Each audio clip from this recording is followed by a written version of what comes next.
শহীদ জিয়ার, যার দ্বারা বাংলাদেশের সবচেয়ে বৈদেশিক অর্থ আসে, ঠিক তেমনিভাবে ইনশাল্লাহ আগামী দিনে আমাদের নেতাও সেই একই পরিকল্পনা করেছেন।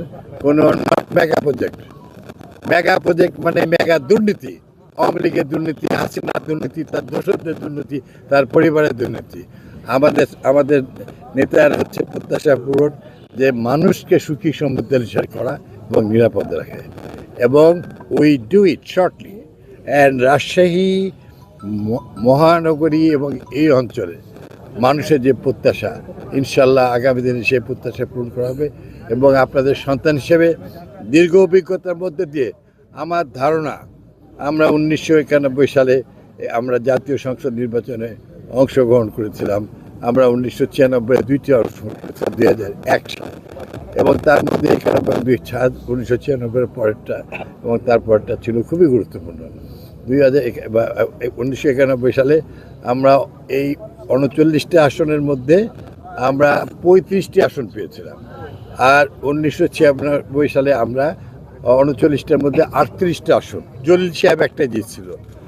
আর 2001 সালে আমরা 39টার মধ্যে 38টা আসন পেয়েছিলাম, নাসিম সাহেব একটা জিতেছিল। আমি আশা করছি অভিজ্ঞতার আলোকে আপনাদের মধ্যে বিএনপি হচ্ছে সৎ, বিএনপি হচ্ছে পরিশ্রমী, ওয়াদাবদ্ধ। বাংলাদেশের মানুষ দেখেছে কাদের দ্বারা দেশের উন্নয়ন, দেশের স্বাধীনতা সার্বভৌমত্ব রক্ষা, গণতন্ত্র সুপ্রতিষ্ঠিত করা এবং সকল উন্নয়ন সুনিশ্চিত করতে পারবে। সেই জন্য আগামী ইনশাআল্লাহ আগামী সবার মধ্যে দিয়ে, বাস্তবিক পরিচয়ের মধ্যে দিয়ে আগামী 12 ফেব্রুয়ারি নির্বাচনে ইনশাআল্লাহ আমাদের এই অঞ্চলের জনগণ ইনশাআল্লাহ 39টা আসনে ইনশাআল্লাহ সর্বময় বিজয় সুনিশ্চিত করবে। এটা আমি বলি, প্লিজ। কত বছর পর আসতেছে উনি প্রায় হচ্ছে 22 বছর পর আসছেন আমাদের স্টেডিয়ামের হচ্ছে কর্মী সম্মেলনের পর,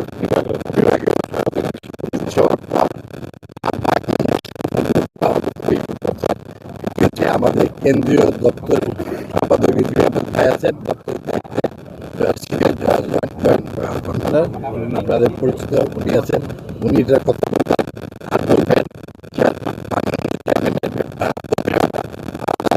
প্রতিনিধি এই বিষয়গুলি আপনারা জানেন যে একটি বিদেশি ষড়যন্ত্রকারী শক্তি, তাদের ওখানে ষড়যন্ত্রকারীরা বসে আছে, এবং রাজশাহী হচ্ছে আমার প্রিয় মানুষ, কিন্তু তাদের অনেক ষড়যন্ত্র আছে।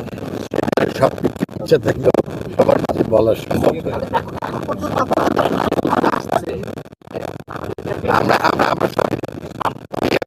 উনি এখানে 12টায় 12:30 ভাষণ, ইট ইজ ফাইনাল।